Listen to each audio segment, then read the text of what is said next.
Que Dieu vous bénisse tous au nom de Jésus. Je suis extrêmement heureux d'être avec vous ce soir et je crois que le Seigneur nous visitera de manière puissante. Comme à l'accoutumée, nous allons croître de gloire en gloire avec notre Seigneur Jésus. Hier était incroyable et je crois qu'aujourd'hui ne sera pas différent. En fait, je suis convaincu que Dieu va encore accroître cette expérience et je prie que vous soyez prêts à recevoir encore plus que ce que vous avez reçu hier.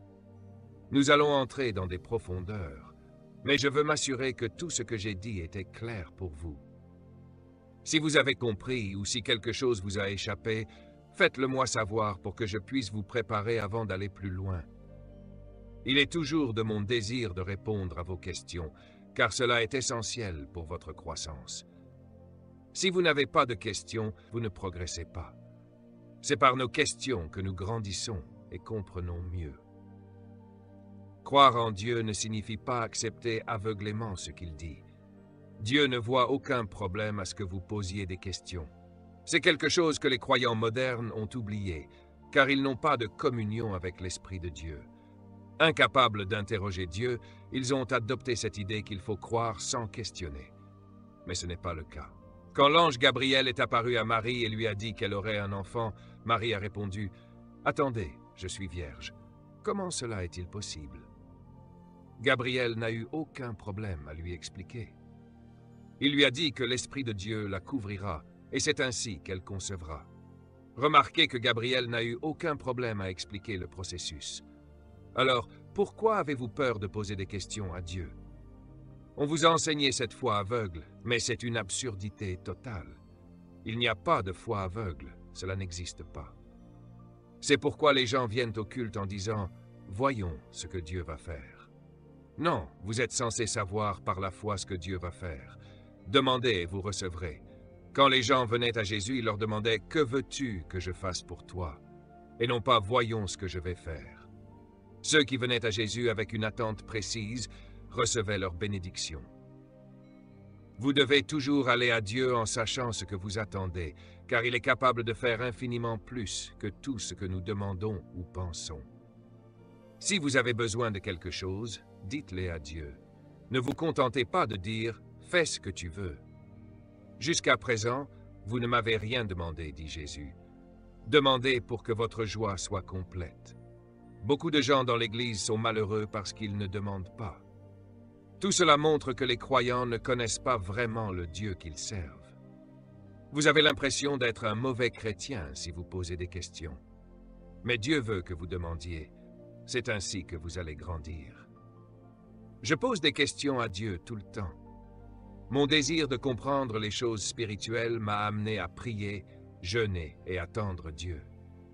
Aujourd'hui, j'ai fait quelque chose avec mon fils spirituel, Brandon, et nous sommes retournés à la maison où tout a commencé, chez Monsieur et Madame Onyango. J'y ai rappelé les moments incroyables où le Seigneur m'est apparu plusieurs fois. Dans cette même pièce, le Seigneur m'a dit « Demande-moi tout ce qui te tracasse, tout ce que tu as du mal à comprendre. Demande-moi en tant qu'ami. » Et il m'a répondu en chair et en os. J'ai posé à Dieu les questions les plus inattendues, et il n'a jamais été offensé. Jésus n'a jamais dit à ses disciples de croire pour le simple fait de croire. Non, il leur montrait des signes pour qu'ils sachent qui il était. Dieu ne vous demande pas de le suivre aveuglément. La raison pour laquelle il y a tant d'incrédulité dans l'Église, c'est parce qu'on vous dit de croire sans savoir pourquoi. Cela ne devrait jamais être ainsi. Vous avez plus de confiance dans ce que vous comprenez, n'est-ce pas? Vous devez connaître la vérité. Vous devez la connaître. Alors, partagez cette vidéo encore une fois, autant de fois que possible. Et si vous avez des questions par rapport à hier, avant que j'enseigne les 30 ou 40 prochaines minutes sur comment bâtir un esprit spirituel, n'hésitez pas à les poser. J'adore les questions, car elles vous poussent à réfléchir et à voir plus profondément. Dans Éphésiens chapitre 4, verset 23, il est écrit « Renouvelez-vous dans l'esprit de votre intelligence et revêtez-vous de l'homme nouveau. » Qu'est-ce que cela signifie exactement? Relisez-le encore. Renouvelez-vous dans l'esprit de votre intelligence. Donc vous vous revêtez de l'homme nouveau. Le renouvellement de l'esprit de l'intelligence ne signifie pas que vous renouvelez un esprit. Cela signifie que vous vous revêtez d'un homme nouveau. Vous devez aller dans votre esprit, car c'est lui l'homme nouveau. Le corps et l'âme sont anciens, mais l'esprit est neuf quand vous naissez de nouveau. Donc, pour recevoir une nouvelle intelligence, il y a quelque chose que votre âme doit faire pour activer le fait de revêtir cet homme nouveau. Il est déjà là, mais vous devez être revêtu de lui. C'est ce que nous allons aborder aujourd'hui. Cela a-t-il du sens? Oui, la réponse est dans les Écritures. Comment puis-je laisser le Saint-Esprit contrôler mes pensées selon Romains chapitre 8? Le Saint-Esprit ne contrôle pas vos pensées. Lisez Romains chapitre 8, quel que soit le verset que vous mentionnez. La Bible dit de soumettre toutes les pensées à la volonté de Dieu, mais elle ne dit pas que le Saint-Esprit contrôlera vos pensées. C'est votre responsabilité. Car si Dieu contrôlait vos pensées, cela reviendrait à vous manipuler. Et comme Dieu est amour, il ne vous manipulera pas. J'espère que cela est clair. Une autre question, pouvez-vous clarifier? Dieu a une âme et un esprit, mais a-t-il un corps? Nous sommes créés à son image, avec une référence à Job, chapitre 23, verset 13. Mais il a une seule pensée, qui peut le détourner? Ce qu'il désire, il l'exécute. Oui, quand nous parlons de l'âme, il s'agit de l'esprit. Dieu a un esprit, mais pas d'âme au sens humain. L'âme englobe la pensée, la volonté et les désirs. C'est le siège de la pensée et de la volonté. Mais Dieu est esprit, il n'est pas chair. Maintenant, être fait à son image ne signifie pas nécessairement ce que l'on pense. Par exemple, dans la Bible, les anges sont souvent décrits comme ayant une apparence humaine. Daniel dit « J'ai vu l'homme Gabriel ». Cependant, dans d'autres passages, on voit des anges avec des ailes, et dans les psaumes, il est dit que Dieu nous couvrira de ses ailes, comme une poule protège ses poussins. Mais Dieu a-t-il réellement des ailes? Pas de passage ne le suggère.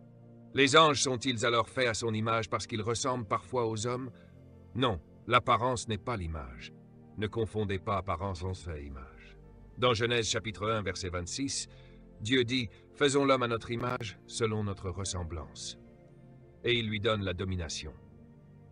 Les anges gouvernent sur certains territoires, mais n'ont pas cette domination absolue. Seul Dieu a la domination et l'autorité. Nous avons été créés pour marcher avec Dieu, tandis que les anges sont faits pour le servir. Cela signifie que la ressemblance avec Dieu va au-delà de l'apparence physique. C'est un caractère spirituel, une nature profonde. Cela signifie que nous devons être conformés à l'image de son Fils, l'image parfaite de Dieu. Jésus est l'ancien des jours, l'incarnation du Dieu invisible. C'est lui qui nous a modelés pour refléter son caractère et sa nature, bien plus que simplement avoir 2 mains et 2 pieds. Par exemple, Dieu est décrit comme un père, et Jésus est une figure masculine. Pourtant, nous sommes tous créés à son image, hommes et femmes. Cela montre que l'image de Dieu est spirituelle, au-delà du genre et de la forme physique. Elle se manifeste dans le caractère, la manière d'être et l'autorité. Il existe donc une grande différence entre les esprits humains et les esprits angéliques. Nous nous distinguons dans notre caractère, notre façon d'être et notre domaine de juridiction. Un esprit humain et un esprit angélique apparaissent totalement différents dans leur essence spirituelle. D'ailleurs, beaucoup d'anges n'ont pas d'ailes, et certains peuvent les faire apparaître ou disparaître.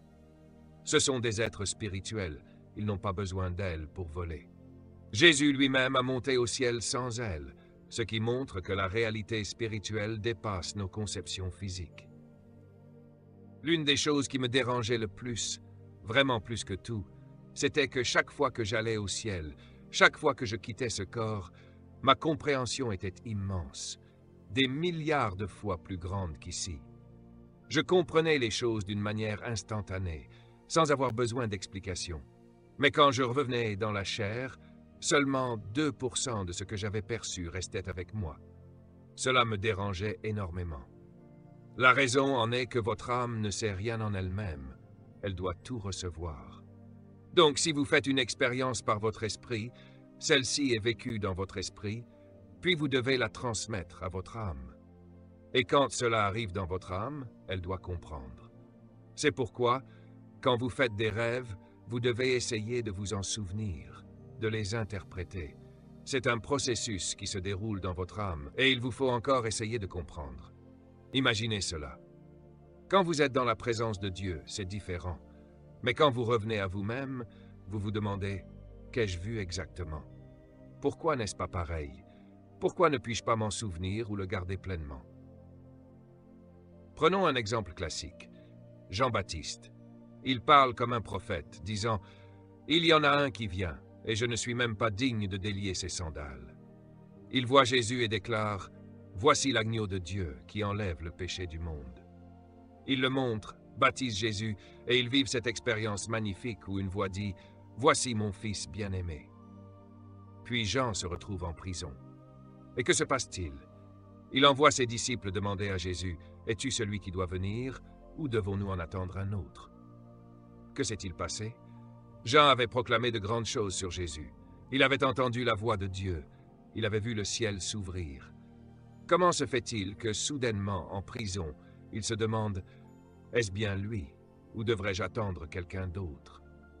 La prison est un lieu de souffrance, et Jean était hors de sa zone de confort. Il ne pouvait plus fonctionner spirituellement comme il le faisait avant. Il était poussé dans la chair, sachant qu'il allait être exécuté. Souffrant et maltraité, il n'avait plus le confort pour être spirituel. Son esprit était déconnecté sous l'effet de la douleur, ce qui l'a conduit à douter. Il connaissait les visions de Dieu, il savait que Jésus était son cousin, qu'ils avaient grandi ensemble, qu'il connaissait Jésus physiquement et spirituellement. Mais tout à coup, il se demandait « Es-tu vraiment celui qu'on attend, ou devrais-je attendre un autre ?» Si cela peut arriver à Jean-Baptiste, cela peut aussi vous arriver. Et pourtant, Jean est le plus grand des prophètes, mais le plus petit dans le royaume des cieux est plus grand que lui. Vous et moi sommes plus grands que Jean. J'ai une question d'hier, lorsque tu as mentionné que Rahab avait la capacité d'entendre Dieu. Oui, alors comment Rahab a-t-elle augmenté sa capacité? Elle ne l'a pas fait. Il y a certaines choses que j'hésite à dire en raison des différents niveaux de maturité que nous avons. Permets-moi de te poser une question pour te répondre. Quand Samson revenait de Timna avec sa mère et son père, il a vu une belle fille philistine. Il a regardé sa mère et son père et a dit « Hé, je l'aime bien. Je veux l'épouser. Pouvez-vous aller la demander en mariage pour moi ?» Dans le passé, et encore aujourd'hui en Afrique, si quelqu'un est intéressé par une femme, les parents vont voir la famille de la femme pour exprimer cet intérêt. Le père et la mère de Samson lui ont dit « Mais est-ce qu'il n'y a pas de belles femmes parmi notre peuple pour que tu veuilles épouser cette Philistine qui fait partie de ceux qui nous maltraitent? Que t'arrive-t-il » Samson répond « Je ne sais pas ce qui se passe. Elle me plaît vraiment. Quelque chose en moi est attiré vers elle et je ne peux pas le contrôler. » Chaque pasteur que je connais prêche que Samson avait des problèmes de convoitise. Chaque film sur Samson le dépeint comme un homme rempli de désirs. Mais ce n'est pas vrai. Lis le verset suivant. Il te dit quelque chose de complètement choquant. Car son père et sa mère ne savaient pas que c'était l'œuvre de l'Éternel. Dieu cherchait une occasion contre les Philistins, et cette occasion qu'il a choisie n'est pas celle que ton pasteur imaginerait. Dieu n'utiliserait jamais une prostituée? Qui a dit à Rahab de se trouver là? Rahab était peut-être considérée comme une femme aux mœurs douteuses, mais peut-être a-t-elle été placée là par Dieu de manière stratégique, au-delà de ce que tu pourrais penser. Réalises-tu que Judas a également été utilisé par Dieu? Sans Judas, pas de salut, non? Jésus a même dit que si Judas avait su pourquoi il était né, il aurait préféré ne jamais être né. Ce que Judas a fait n'était pas simplement parce que le diable l'a influencé. Dieu l'a utilisé comme une opportunité et a permis au diable de le manipuler, mais cela faisait partie du grand dessein de Dieu dès le départ. Mais, tu vois, quand on est un chrétien encore immature, on ne peut pas comprendre des choses qui vont au-delà de la morale humaine. Il y a la voie de l'homme, il y a la bonne voie, il y a la mauvaise voie, et ensuite il y a la voie de Dieu. La voie de Dieu n'a rien à voir avec tout cela. Permets-moi de te donner un autre exemple pour réfléchir. Dieu est au ciel, et il n'aime pas le roi qui est actuellement en Israël. Cependant, selon son propre pacte, il ne peut pas raccourcir la vie de cet homme, car il y a une alliance. Il doit donc vivre jusqu'à la fin de ses jours. Mais s'il peut lui tendre un piège pour qu'il fasse une erreur, alors s'il meurt, ce n'est pas Dieu qui l'a tué, il s'est tué lui-même. Alors Dieu convoque une réunion au ciel et demande « Qui pourra élaborer un bon plan pour que ce roi meure à Ramoth-Galaad » Personne n'avait de réponse. Et le prophète Michée est aussi présent à cette réunion céleste. La Bible dit qu'un esprit est venu. Le Seigneur dit « Bien, tu réussiras dans ce que tu vas faire, vas-y. » Cela t'enseigne quelque chose. Les prophètes dépendent des anges pour connaître des informations. Si un prophète n'a pas d'ange, il n'est pas vraiment prophète, il est seulement prophétique. Maintenant imagine, cet esprit est au ciel, c'est donc pas un démon. Il dit « Non Seigneur, je sais quoi faire, je vais simplement leur donner de fausses informations. » Le Seigneur dit « Va et fais-le, tu prospéreras. » Alors, où va notre âme quand nous mourrons? Cela dépend. Si tu es avec Christ, elle va au ciel et se joint à ton esprit. Si c'est l'enfer, ton âme va en enfer quand tu meurs. Les questions sont amusantes, j'adore les questions. Elles sont excellentes pour moi, elles sont les meilleures. Et l'Éternel dit, « Comment feras-tu » Et l'Esprit dit, « J'irai et je serai un esprit de mensonge dans la bouche de tous ces prophètes. » Et il dit, « Tu le persuaderas et tu réussiras. Va, fais-le. » Remarquez que Dieu dit, « Tu le persuaderas, tu le convaincras. » Les Écritures sont vraiment profondes. Dieu n'est pas simplement noir et blanc. Ce sont les jeunes dans la foi qui, bien que leurs ailes soient bien placées, voient les choses de manière simpliste. Mais Dieu n'est pas noir et blanc. J'ai souvent mentionné cela à ma femme. La vie n'est pas en noir et blanc, car Dieu non plus. Ce n'est pas si simple. Quand tu dois connaître ses voies, tu te rends compte qu'il n'y a pas de formule fixe. Tout change. Le but est le même, mais le processus n'est jamais le même. C'est pour cela que tu as besoin d'un esprit spirituel. Première lettre aux Corinthiens, chapitre 2. Commençons au verset 6. Je vais maintenant commencer l'enseignement. J'espère que cela ne vous embrouille pas, mais que cela vous humilie. Voyez-vous, il est facile pour l'homme de façonner Dieu à son image, mais quand Dieu est simplement Dieu, les gens s'en éloignent. C'est pour cela que vous avez besoin de sa pensée. Première lettre aux Corinthiens, chapitre 2, versets 6 et suivants. Nous prêchons cependant une sagesse parmi ceux qui sont parfaits, non la sagesse de ce monde, ni celle des princes de ce monde qui vont à leur ruine. Mais nous prêchons la sagesse de Dieu, mystérieuse et cachée, que Dieu a destinée pour notre gloire avant les siècles, et que nul des princes de ce monde n'a connue. Car s'il l'avait connue, il n'aurait pas crucifié le Seigneur de gloire. Remarquez, Dieu leur a refusé l'accès à une certaine compréhension. S'il l'avait eu, Jésus n'aurait pas été tué. Donc, pour que Jésus meure, certains qui aimaient Dieu ont dû être empêchés de comprendre Dieu. Vous voyez maintenant, je prêche d'un point de vue différent du point de vue de Dieu. On représente souvent les pharisiens comme des gens mauvais, mais ils n'étaient pas mauvais. Ils étaient zélés, ils aimaient profondément Dieu, mais ils ignoraient qu'ils étaient utilisés pour offrir un sacrifice à Dieu pour racheter l'humanité. S'ils avaient su ce qu'ils faisaient, Jésus ne serait pas mort. Continuons.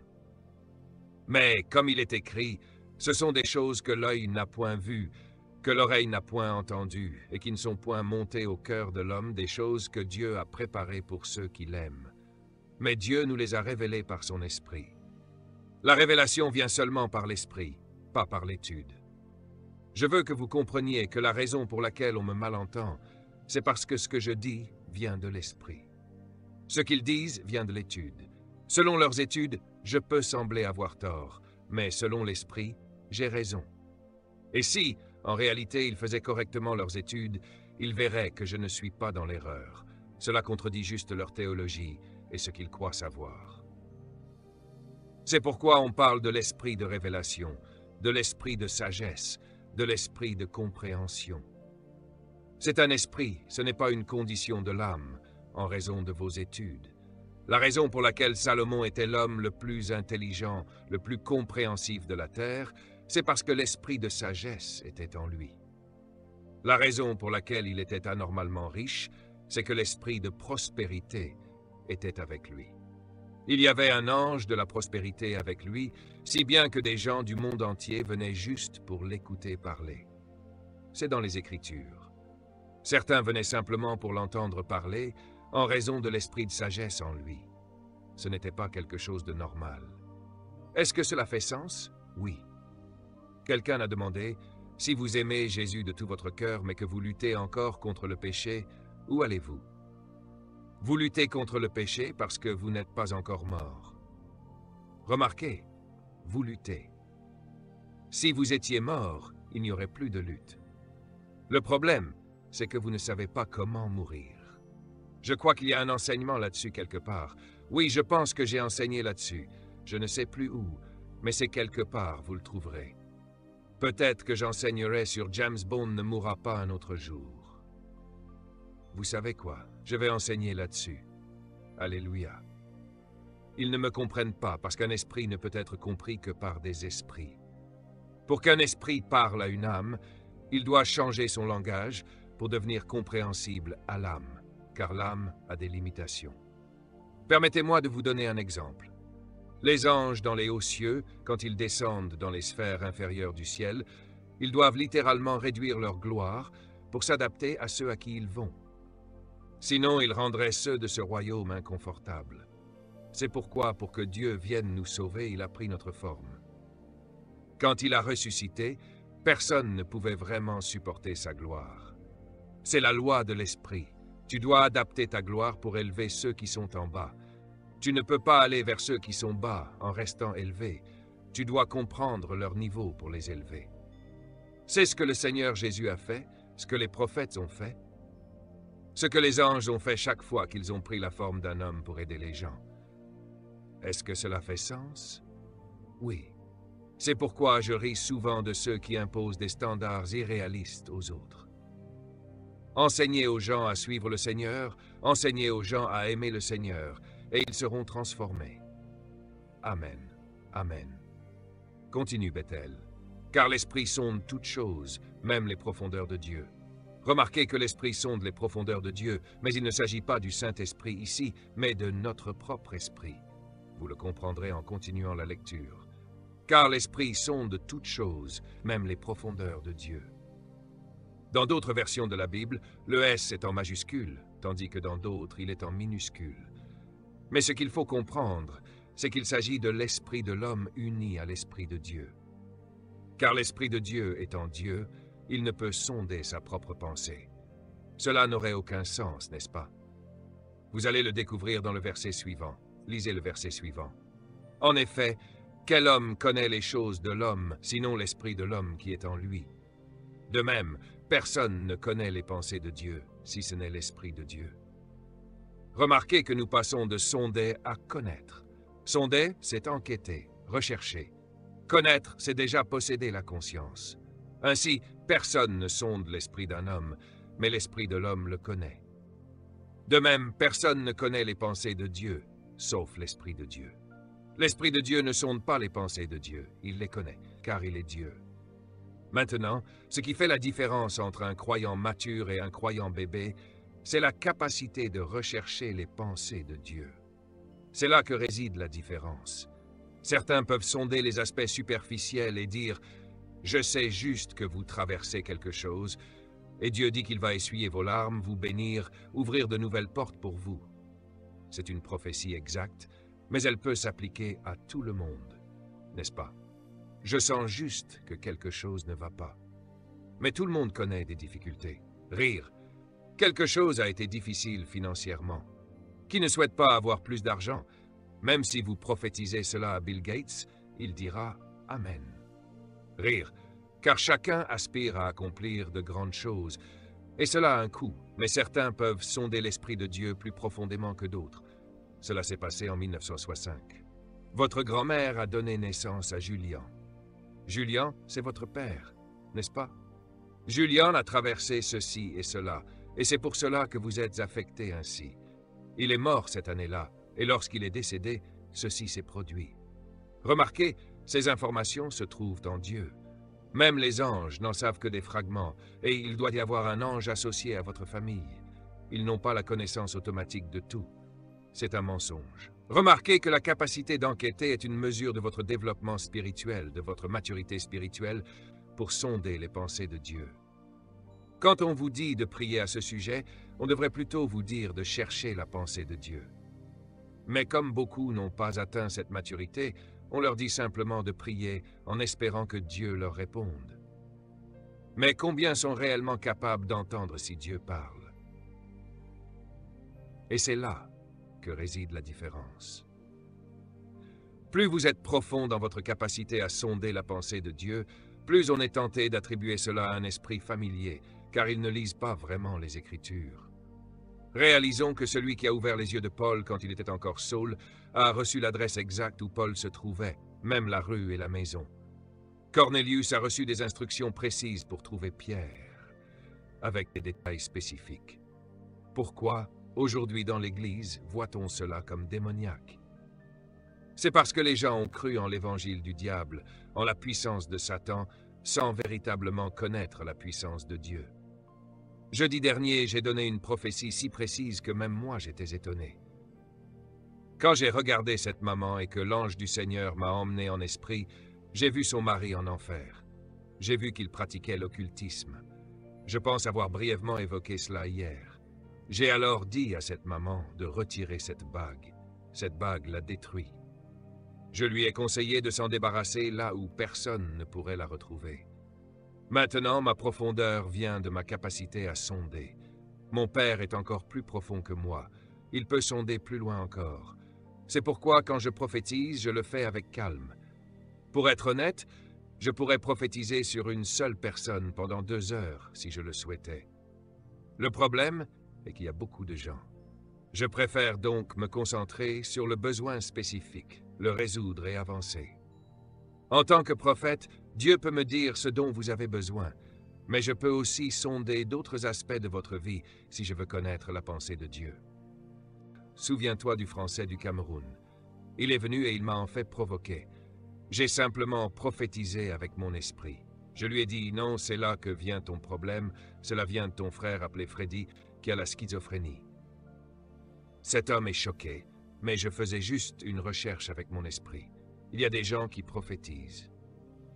Dans tout cela, la capacité de sonder l'Esprit de Dieu est présente. Qu'est-ce que j'essaie de te faire comprendre? Quand tu deviens spirituel, et je vais t'enseigner comment devenir cela, c'est en fait assez facile. Le problème, c'est...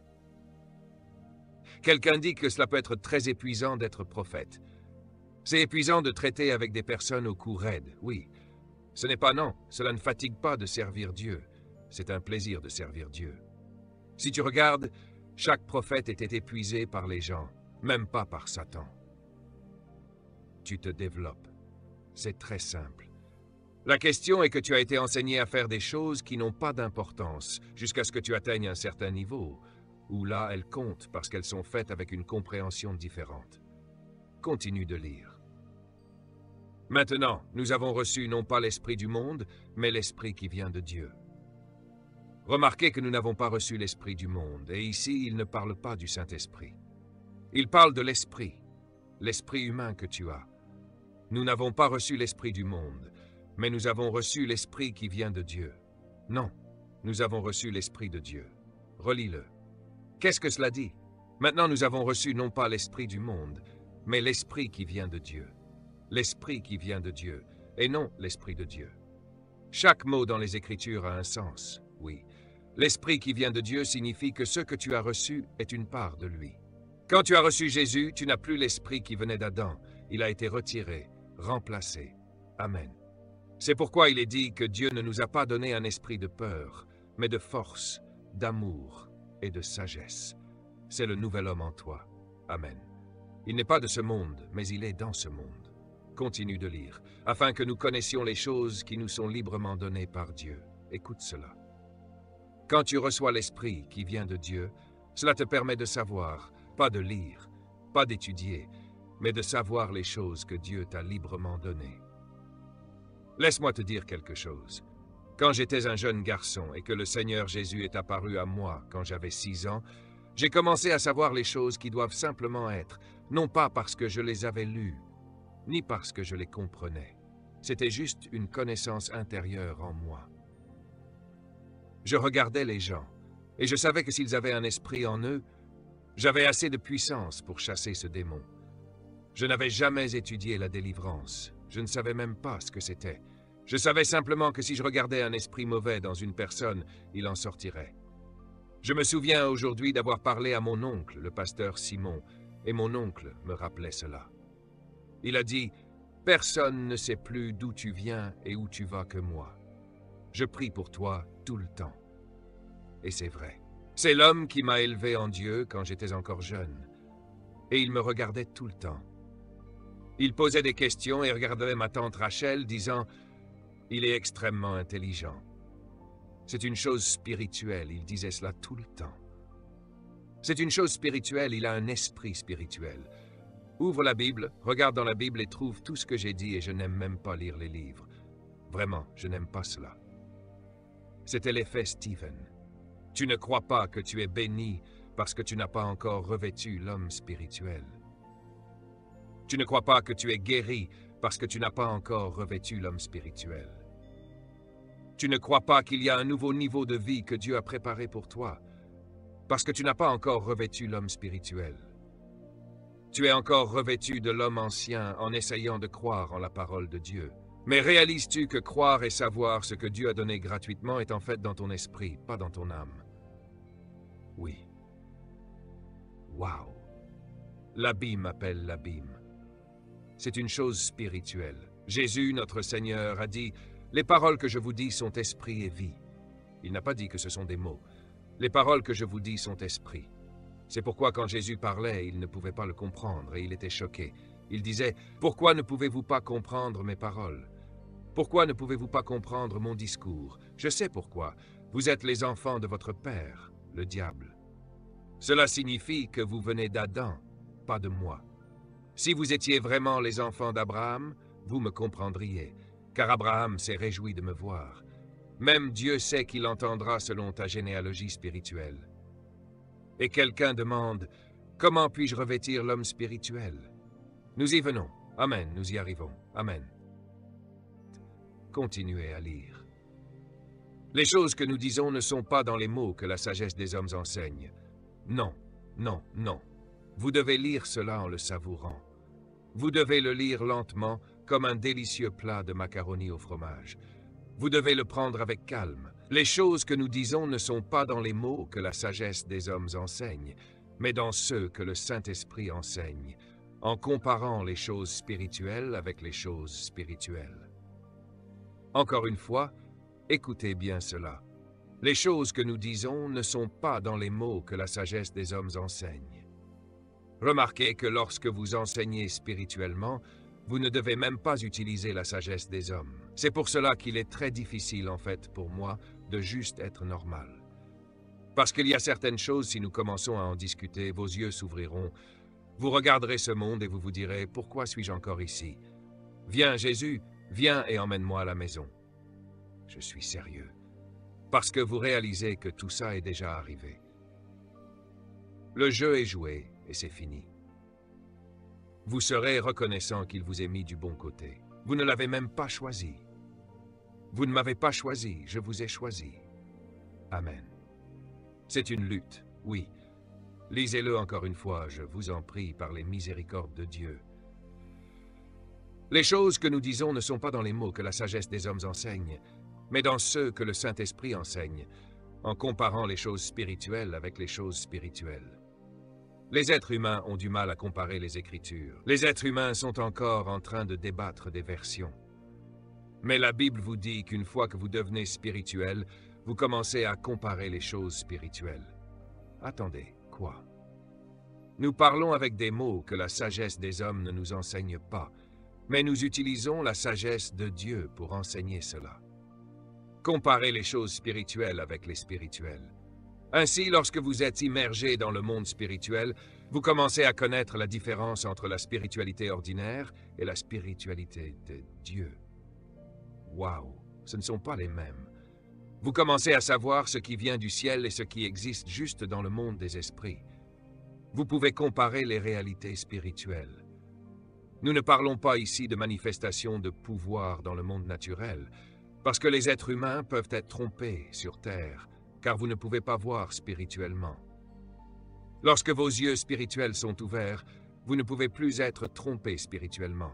Vous saurez que c'est une chose spirituelle, mais quand vous êtes immergé dans la spiritualité, vous commencez à comprendre que cette chose spirituelle que vous pensiez être élevée est en réalité pour des bébés dans l'esprit.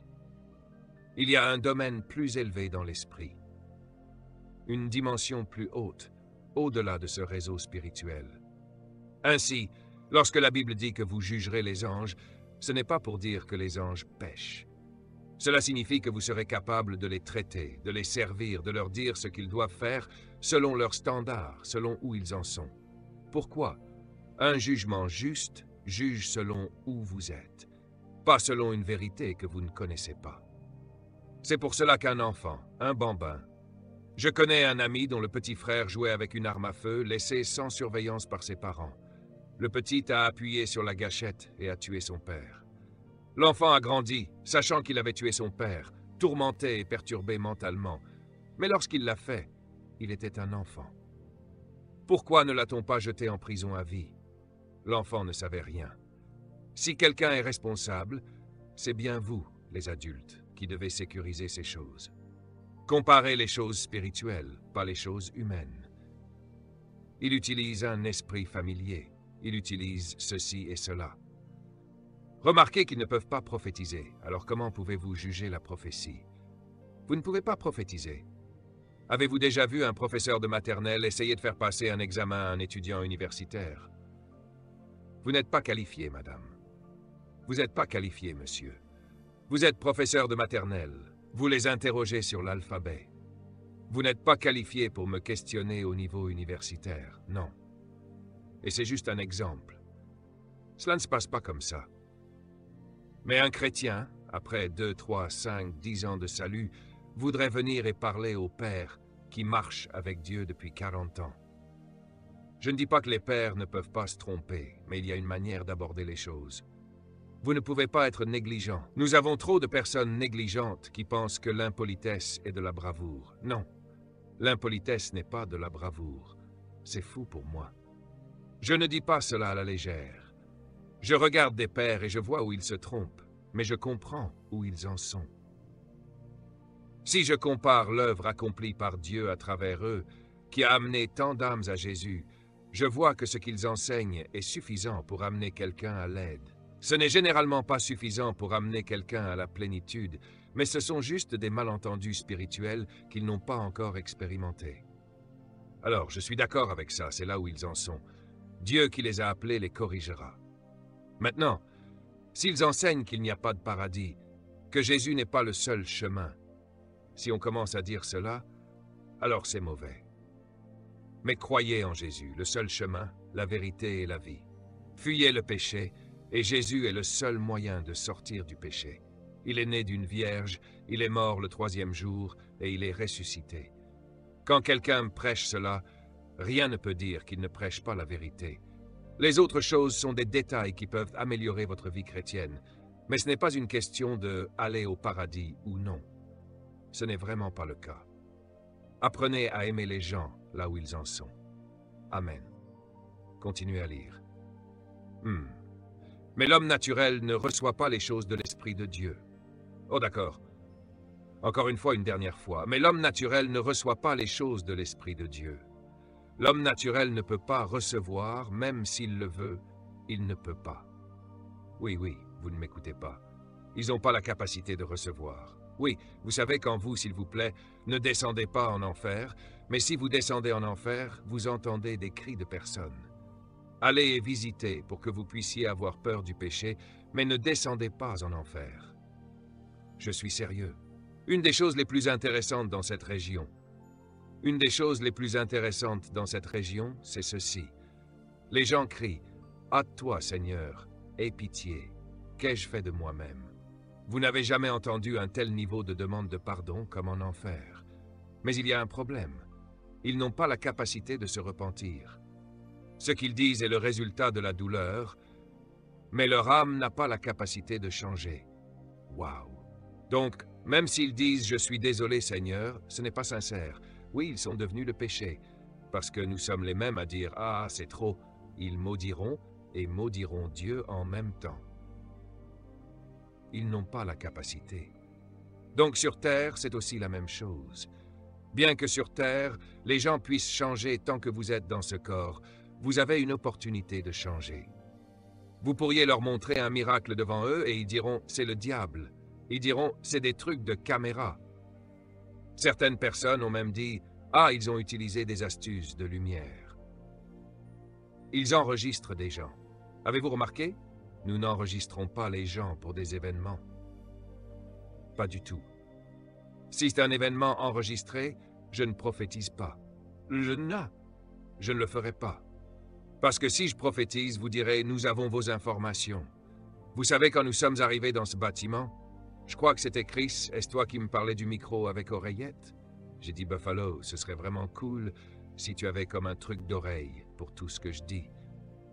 Mon fils, j'aimerais bien, mais ça ne va pas marcher. Ils diront « quelqu'un parle dans mes oreilles ». Comme Peter Popoff, c'était son nom, c'était ce gars. Il disait « l'ange du Seigneur m'a dit ». Et c'était sa femme avec une radio dans son oreille. C'est une vraie chose. Ils m'ont même appelé comme ça. Non, non. Tous ceux qui utilisent Super Chat, que Dieu vous bénisse. On va plus loin, on va plus profond, on va plus loin. Donc quand vous êtes charnel, vous ne pouvez pas recevoir des choses spirituelles, même si vous le voulez. C'est pour cela que vous trouvez des gens qui disent « je suis un chercheur de vérité », mais ne trouvent jamais la vérité. Dites-le. Avez-vous déjà remarqué ça? Oui, les chercheurs de vérité ne trouvent jamais la vérité. N'est-ce pas vrai? Oui, les chercheurs de vérité ne trouvent jamais la vérité. Waouh! Waouh! La raison pour laquelle ils ne trouvent pas est en réalité assez simple. Ils sont charnels. Vous ne connaissez pas la vérité par votre âme. Vous connaissez la vérité par l'esprit. Continuez à lire. Car elles sont une folie pour lui, et il ne peut les connaître parce qu'elles sont discernées spirituellement. Mais celui qui est spirituel juge toutes choses. Ralentissons un peu. Amen. Je recommence. Car elles sont une folie pour lui. Elles sont une folie pour lui. Il ne peut les connaître. Il ne peut les connaître. Pourquoi? Parce qu'elles sont discernées spirituellement. Arrêtez-vous là. Je prophétise. Je prophétise. Oh, c'est tellement stupide. Pourquoi faut-il dire ça? Parce que pour vous, c'est de la folie. Allez! Vous vous souvenez, il y a quelques années, quand votre église avait de la musique et vous disiez « Pourquoi faut-il clapper comme ça? Pourquoi faut-il faire du bruit comme ça? Ça doit être calme. » La même chose, répétée sous différentes formes. Oui, pourquoi faut-il dire « prophétiser » pour vous exciter? Vous n'êtes pas un prophète. Asseyez-vous. Vous ne savez pas. Mais pour vous, c'est de la folie. Mais la personne qui reçoit de l'aide, la personne qui est délivrée, la personne qui change, allez, la personne qui reçoit des solutions, celle qui est poussée dans le but de Dieu, croyez-moi, écriront prophétise, prophète. Pourquoi? Parce qu'ils ont réalisé ce que les hommes ne peuvent pas voir, cela les a bénis. Oui, amant, c'est la vérité. Pour vous, c'est de la folie. Oui, c'est bien, mais pour la personne qui est bénie, c'est autre chose. Est-ce que ça a du sens? Oui. Oui, pourquoi faut-il souffler sur les gens? Pourquoi Benny Hinn a-t-il dû utiliser son costume pour frapper quelqu'un? Est-ce qu'ils ont été libres? Est-ce qu'ils ont été guéris? Donc cela signifie que c'est vous qui manquez le point. Parce que quelqu'un a été guéri, quelqu'un a été libéré. Vous vous inquiétez de ce costume. Cela montre votre regard charnel. Les gens charnels ne voient que les choses charnelles. Ils ne voient pas ce que Dieu a fait. Et si vous pointez ce que Dieu a fait, ils diront non, ce sont des acteurs. C'est faux. C'est ça. Pourquoi? Parce qu'ils n'ont pas la capacité de recevoir des choses spirituelles. Et pour eux, c'est de la folie. Réfléchissez. Je vais aider quelqu'un et ils diront « Oh, pourquoi a-t-il des tatouages comme ça ?» Eh, est-ce que quelqu'un a été sauvé ou pas? Est-ce que quelqu'un a été guéri ou pas? Est-ce que quelqu'un reçoit la liberté ou pas? Qu'est-ce qui se passe réellement? Pourquoi êtes-vous préoccupé par ce qui ne compte pas vraiment? Est-ce le moyen pour une fin ou une fin pour un moyen? Lequel aimez-vous? Sur quoi êtes-vous concentré? Oui, remarquez, les gens charnels sont concentrés sur quoi? les choses charnelles. Ils s'inquiéteront de vos cheveux quand vous sauvez quelqu'un du feu. Oh, on vient de sauver ce bébé du feu. Eh bien, tu n'es pas pompier. Pourquoi as-tu tes cheveux comme ça? Attends, quoi? Ai-je du sens jusqu'ici? Oui. Parce qu'elles sont discernées spirituellement, elles ne sont pas raisonnées par l'âme. C'est une question de discernement. Quelque chose doit s'allumer en vous. C'est ça. C'est une question de discernement. Ce n'est pas une question émotionnelle. Ce n'est pas une question de raisonnement. C'est une question de discernement. Et le discernement est une fonction de l'esprit. Parce que vous avez la capacité de sonder l'Esprit de Dieu, pas seulement les Écritures, mais l'Esprit de Dieu. Amen. Amen. Continuez à lire, je termine bientôt. Mais celui qui est spirituel juge toutes choses. A-t-il dit celui qui connaît la Bible? Celui qui prie? Non. Celui qui jeûne? Non. Celui qui est quoi? Spirituel. Que fait-il? Il juge toutes choses et lui-même n'est pas jugé par un homme. Personne ne peut me juger. Vous ne me connaissez pas. Vous pouvez supposer des choses à mon sujet. Oui, vous pouvez dire des choses à mon sujet, comme vous savez. Il y a un commentaire que mon fils Maluk m'a envoyé aujourd'hui, et c'était vraiment hilarant. C'était la chose la plus drôle du monde, et il était vraiment contrarié. Mon fils était contrarié. Mon fils Maluk était contrarié. Il a dit, « Papa, regarde ce commentaire. Comment ces gens peuvent dire ça? » Donc, dans le commentaire, il disait, « Je l'ai ici. Laissez-moi le trouver. » C'est une chose drôle qu'il a envoyée. C'était assez drôle pour moi. Où est le texte de Maluk? Voici ce qu'il m'a envoyé. Il l'a encerclé, et il a dit, « Voici ce que disait le commentaire. » Le commentaire venait d'une femme nommée Élie. Quelque chose, il dit, « Lovi est un voleur de droit de naissance. Son frère était le prophète, pas lui. » Waouh! Les gens doivent vraiment être prudents à cette époque et être spirituellement observants de qui ils suivent. Prophète Lakisha, prophétique. Voyez-vous ça? Prophétesse. Vous pouvez y croire? Réfléchissez à ça une seconde. Comment si Christian était ici pour écouter ça, vous l'auriez vu se coucher par terre en train de rire? Il aurait regardé et il aurait dit, « Où est cette personne? » Vous ne réalisez pas à quel point je suis anormal dans ma famille. Mes frères étaient là pour moi. Christian était toujours à l'église quand nous étions encore à la maison. Christian, tu ne te souviens pas? C'était Eva. Et Eva, où est Ève? Christian était toujours là. Vous pouviez venir vous asseoir et dire, « Man, cette parole était bonne. » C'était la première fois, maintenant tu enseignes. Je ne le croyais pas. Maintenant c'est moi. Maintenant, mes propres frères me disaient, « Man, cette parole était incroyable, tu le fais vraiment, hein? » Mais ça vous montre que lorsque les gens ont essayé de comprendre d'où vous veniez, c'est vraiment bon. Allez, qui peut voler ce qui vient de Dieu? Réfléchissez à ça.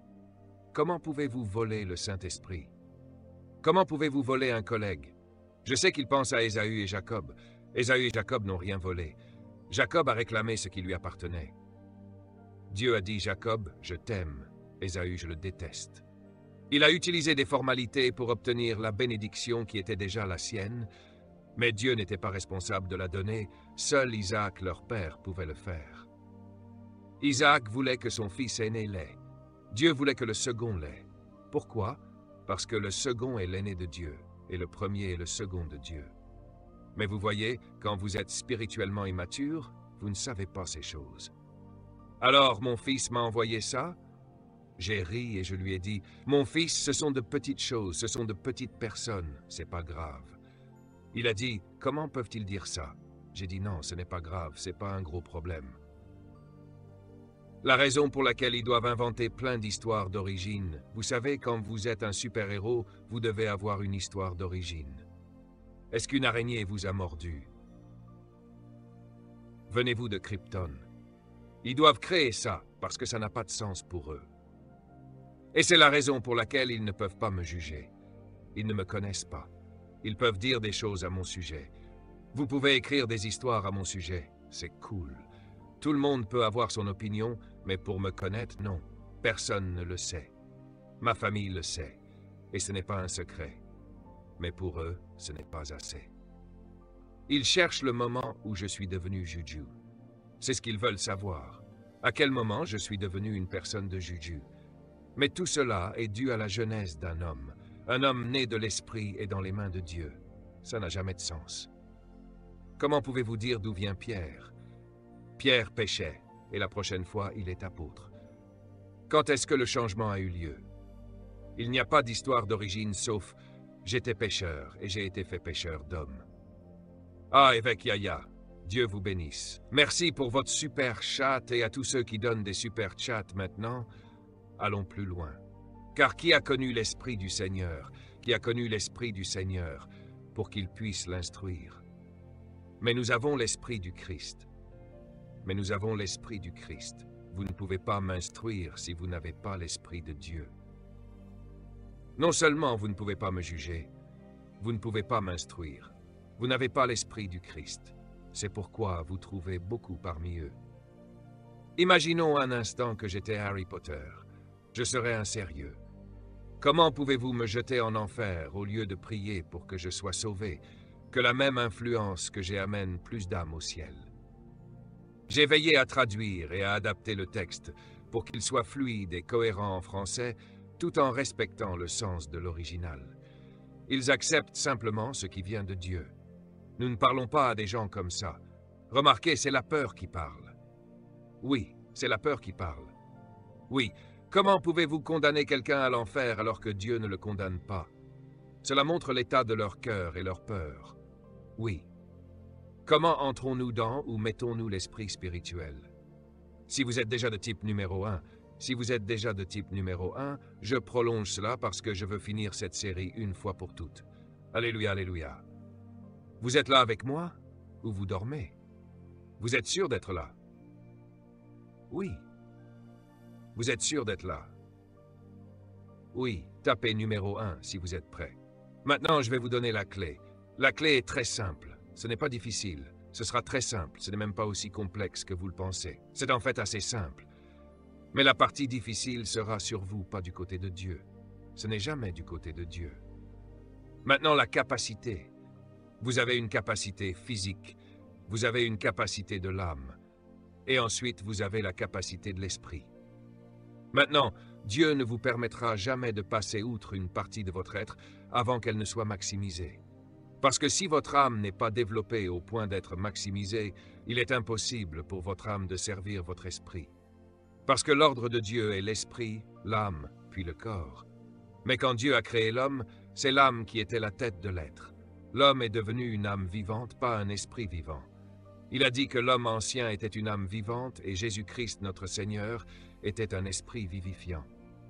Le mot vivifiant signifie rendre la vie, ramener à la vie.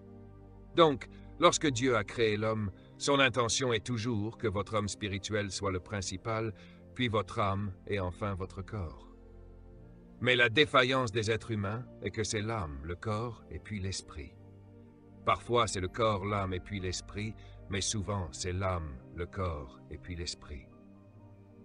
Mais l'ordre de Dieu est l'esprit, l'âme et le corps. Ceux qui sont contrôlés par leur corps signifie qu'ils n'ont pas maximisé la discipline et la correction et la réformation du corps pour qu'il puisse être un bon serviteur de l'âme. Un exemple, il y a des gens qui n'ont pas de volonté. Leur volonté est très faible. Au moment où ils goûtent à la drogue, ce qui est très difficile à surmonter, surtout si vous avez une personnalité addictive, oui. Si votre nature est addictive et que vous essayez la drogue, votre volonté divine devra vous sauver, et c'est très possible, je l'ai vu se produire plusieurs fois. Maintenant, la personnalité addictive fera en sorte qu'une personne qui était contrôlée par son âme au moment où elle essaie la drogue, son corps prend le dessus, désirant tellement la drogue que le corps poussera l'âme à tout faire, mentir, tout faire pour obtenir de la drogue afin que le corps puisse être dans l'extase. L'âme n'est jamais dans l'extase, c'est le corps qui l'est. L'hallucination est dans le corps, pas dans l'âme. L'âme n'est pas affectée par la drogue, c'est votre cerveau qui le fait. Donc, le corps doit être enseigné à être un bon serviteur de l'âme. C'est pourquoi la Bible dit ceux qui sont obéissants même jusqu'à la mort. Remarquez que le corps était si aligné avec le but de l'esprit, comprenant que même si je meurs, je serai ressuscité. Cela ne me dérange pas. Le corps a été formé. C'est maintenant là que vous vous entourez de personnes qui vous rendent responsables, et non de personnes qui seraient juges, mais qui vous rendront compte. vous apporteront la correction, vous feront comprendre. Voici comment vous devriez être. Voici comment vous devriez être. Vous voyez, même prier est une discipline de la chair, parce que vous devez mettre votre chair dans un endroit. Permettez-moi de dire le corps. Vous devez mettre le corps dans un endroit, même quand ça devient inconfortable. Non, nous restons ici. Nous allons nous concentrer sur Dieu, jusqu'à ce qu'il apprenne à s'aligner sur votre esprit. Certains d'entre vous ne peuvent même pas prier 5 minutes. Vous voulez marcher dans l'esprit, c'est impossible. Prier 5 minutes est une corvée. Vous ne pouvez pas, si vous ne pouvez pas maximiser le corps au nom de Dieu. Comment voulez-vous marcher dans l'esprit? Parce qu'en fait, pour que votre esprit fonctionne, pour que votre esprit s'exprime, il a besoin du corps. Quand des démons possèdent une personne, ils possèdent pour utiliser votre corps. Donc, si Dieu veut vous utiliser dans ce monde, il a besoin de votre corps. Donc, si le corps ne peut pas être conforme, il y a un problème. Rappelez-vous ce que Jésus a dit à ses disciples. Il a dit, « Vous n'avez pas pu veiller et prier avec moi même 1 heure, même juste 1 heure. En vérité, l'esprit est disposé, mais la chair est faible. Donc, si la chair est faible, remarquez que vous voulez prier. Vous ne pourrez pas. Imaginez avoir l'opportunité de prier avec Jésus et échouer, parce que votre volonté ne peut pas contrôler le corps quand il est fatigué. Il est fatigué. Oui, oui. Vous pouvez être aussi disposé que vous le voulez. Le corps est faible. Il est faible. Donc, la faiblesse de la chair ou la faiblesse du corps est un problème. Cela signifie que si je veux maximiser mon âme, mon corps doit aussi être renforcé. Je dois briser le corps, pas briser l'âme, car la chair signifie à la fois l'âme et le corps. Mais je dois d'abord briser le corps. Je dois lui enseigner à obéir. Vous ne pouvez même pas aller à la salle de sport pour être en bonne santé.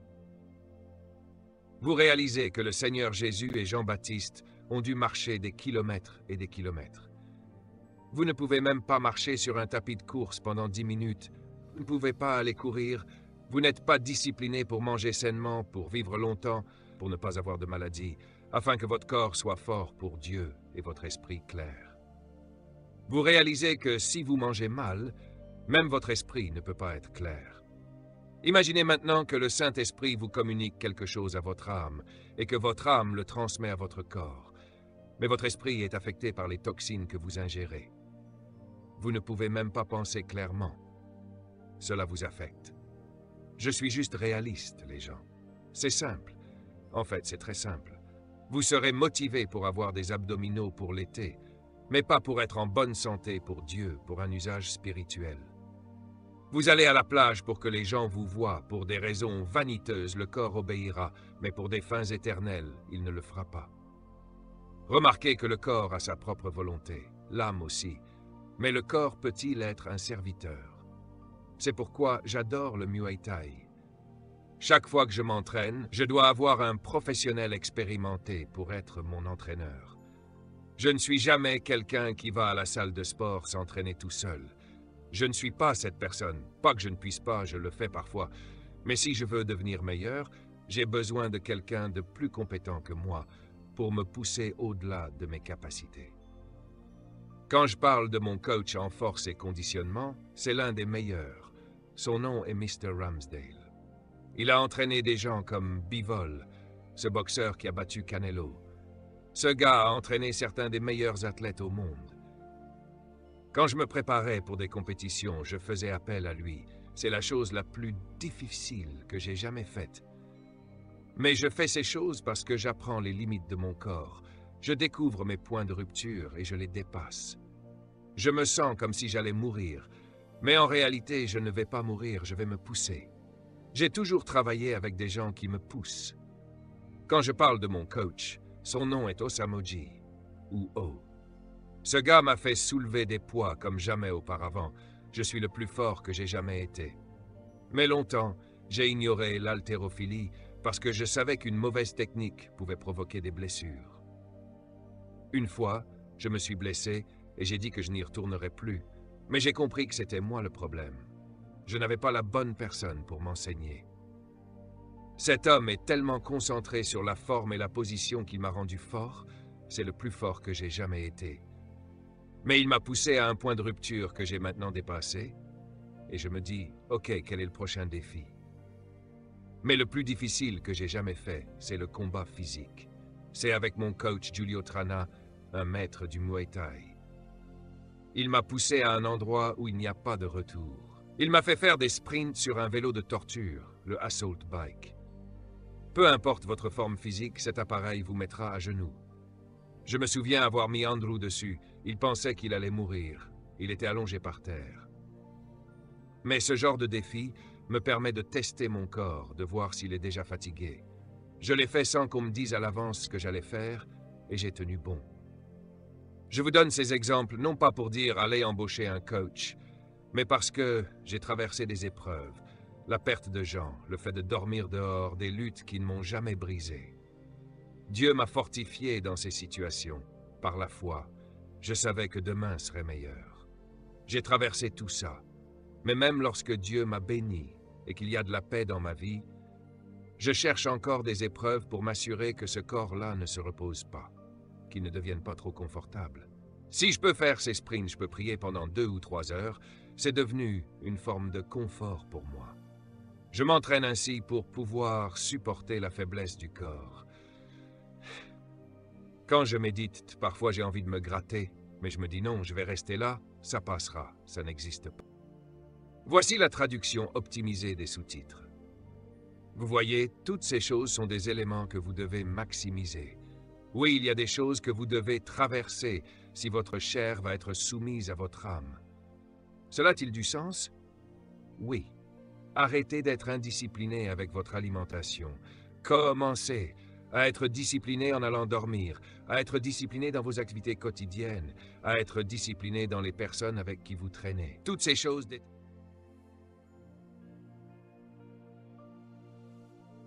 Vous voyez, toutes ces choses sont des éléments que vous devez maximiser. Oui, il y a des choses que vous devez traverser si votre chair va être soumise à votre âme. Cela a-t-il du sens? Oui. Arrêtez d'être indiscipliné avec votre alimentation. Commencez à être discipliné en allant dormir, à être discipliné dans vos activités quotidiennes, à être discipliné dans les personnes avec qui vous traînez. Toutes ces choses détermineront la soumission de votre corps. Nous ne parlons même pas encore de l'âme, juste du corps lui-même.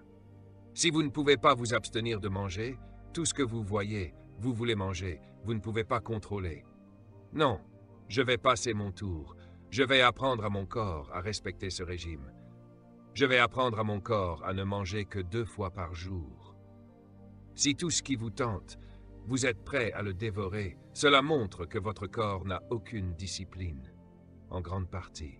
Si vous ne pouvez pas contrôler ces aspects de votre corps physique, alors votre corps ne pourra pas se soumettre à votre âme quand elle en aura besoin. Quelqu'un a dit qu'il perdait son sommeil pour vous regarder. Je pense que c'est une bonne cause. Je me souviens qu'un des pères m'a raconté cette histoire. Il disait qu'il était dans une pièce et qu'il voulait aller aux toilettes, quand un ange est apparu et lui a dit que le Seigneur lui avait demandé de ne pas quitter sa chambre. L'ange était très sérieux. Le prophète de Dieu s'est arrêté et a commencé à prier dans la pièce pendant 1 heure, puis il a réalisé qu'il avait besoin d'aller aux toilettes. Il voulait partir, mais l'ange lui a dit de ne pas quitter la chambre. Il pensait que c'était une chose facile, mais après 2 heures, ça en est devenu 3. Finalement, l'ange lui a dit qu'il pouvait y aller.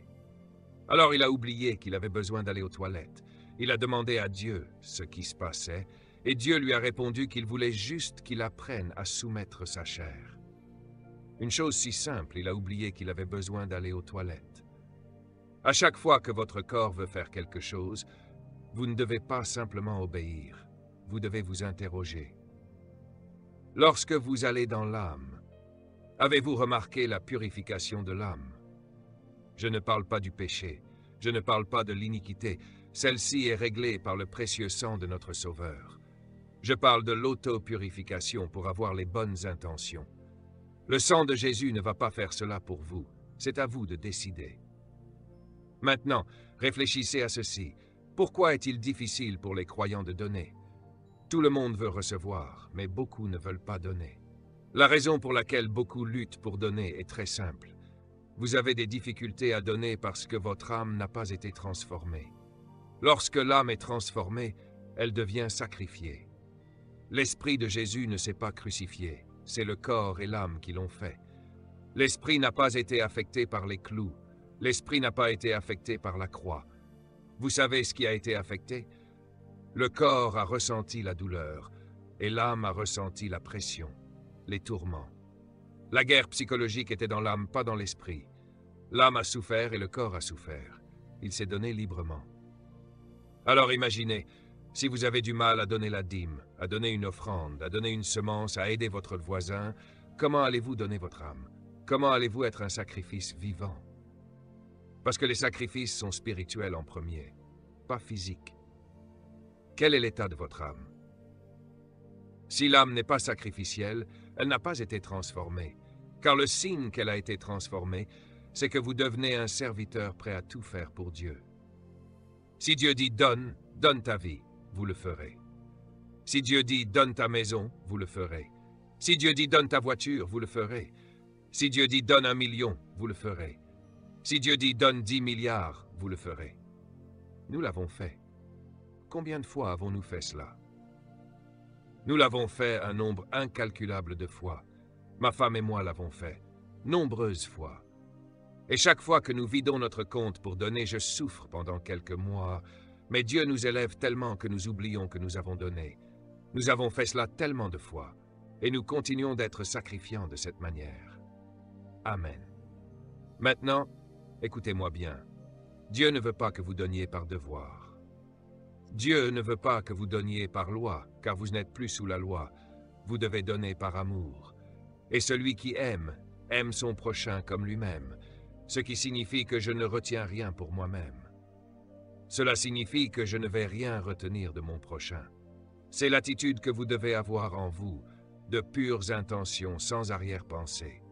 Parce que dans votre aspect de sacrifice, dans vos traumatismes, dans votre amour, toutes ces zones de votre âme doivent être remplies et transformées par la parole de Dieu, afin que l'âme atteigne le niveau où elle peut interagir avec l'esprit.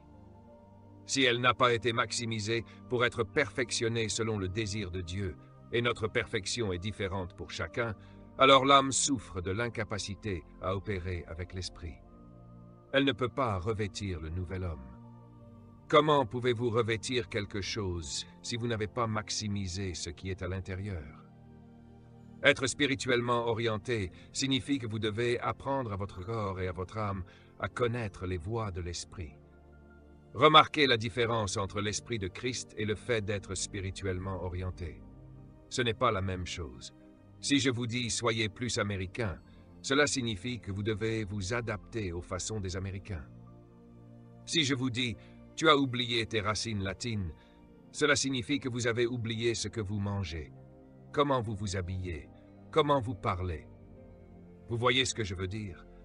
Donc, être spirituellement orienté, ce n'est pas dire que vous êtes spirituel, c'est parler d'une partie de vous qui peut être spirituelle, bien qu'elle ne soit pas l'esprit.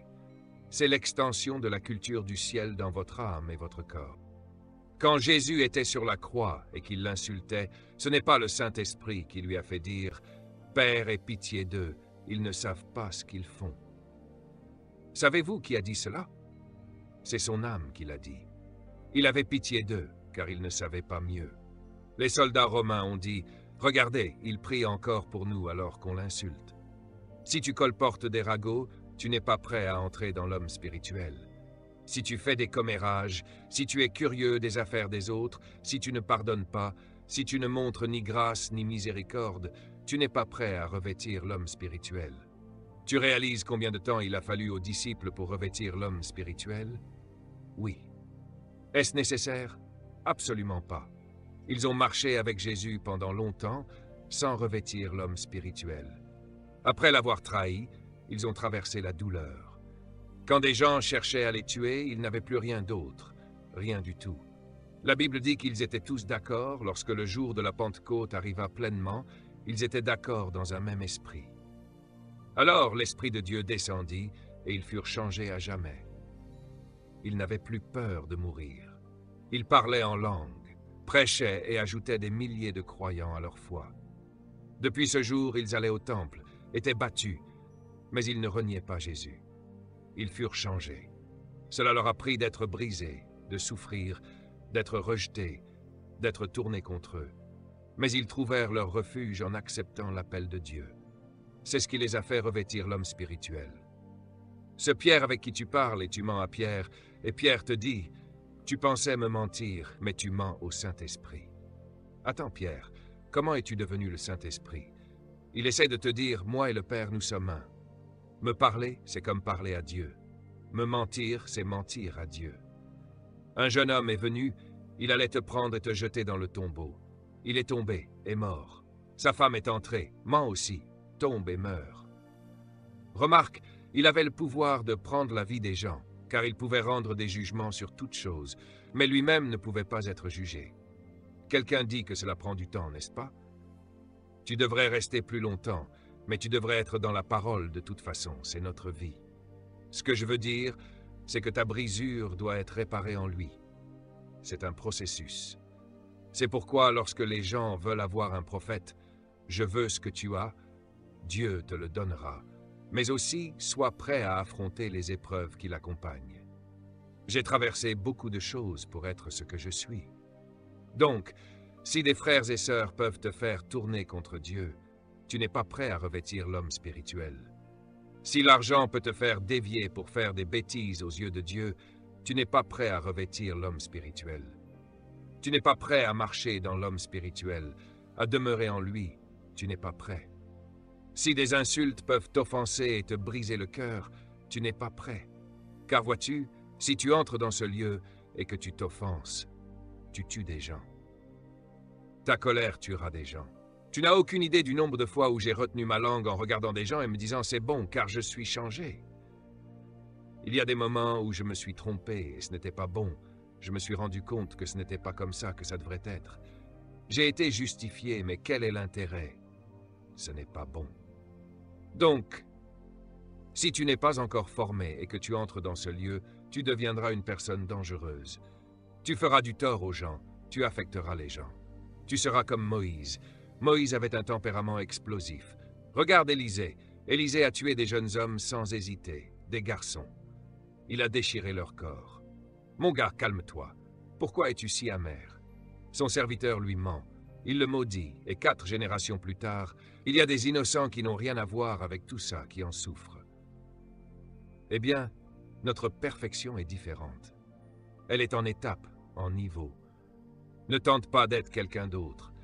Suis ton propre chemin et les défis que Dieu a mis devant toi. Marche dans la prière pour les surmonter. Ne tente pas d'être moi. Ne tente pas d'être quelqu'un d'autre. Suis ton propre parcours. Si tu peux apprendre à soumettre ton âme, si tu peux apprendre à soumettre ton corps à Dieu, il sera facile de revêtir l'homme spirituel. Quand tu revêtiras l'homme spirituel, tu interagirais avec le ciel. Quand tu revêtiras l'homme spirituel, tu marcherais dans l'esprit. Tu ne satisferas pas les convoitises de la chair. Père, je prie pour que ton peuple reçoive la grâce de vraiment faire cette parole que tu nous as donnée aujourd'hui. Que leurs esprits et leurs cœurs changent, que leur capacité à parler change, que leurs prières changent. Qu'ils apprennent à briser leur chair chaque jour pour revêtir l'homme spirituel, qu'ils reçoivent l'esprit de l'esprit. Père, tu as dit qu'être charnel est la mort. Nous ne voulons pas mourir, c'est pourquoi tu nous as amenés à toi. Nous voulons vivre et donner la vie aux autres. Père, nous prions au nom de ton Fils Jésus, fais une nouvelle chose avec nous. Fais-nous nouveaux aujourd'hui. Que nous te connaissions comme tu es, que nous marchions avec toi, que nous fassions l'expérience de toi. Père, nous te remercions pour la grâce que tu nous as donnée par ton Fils Jésus. Père, aujourd'hui je prie que les domaines dans lesquels ils ont lutté reçoivent un soulagement par ton esprit. Fortifie leur âme en toi, fortifie leur corps en toi, pour qu'ils poursuivent après toi. Père, tout ce que l'ennemi a utilisé pour les retenir, que cela soit brisé au nom de Jésus. Aide-les à connaître tes voies. Père, je te remercie maintenant et éternellement. Au nom puissant de Jésus. Amen. Écoute, je t'aime. Le Seigneur Jésus t'aime encore plus. Regarde cela encore une fois. Apprends-en et ta vie ne sera plus jamais la même. Demain, nous aurons l'heure de prière. Ce sera puissant, ce sera incroyable. J'ai hâte de te voir là-bas et le Seigneur Jésus sera glorifié. Que le Seigneur te bénisse.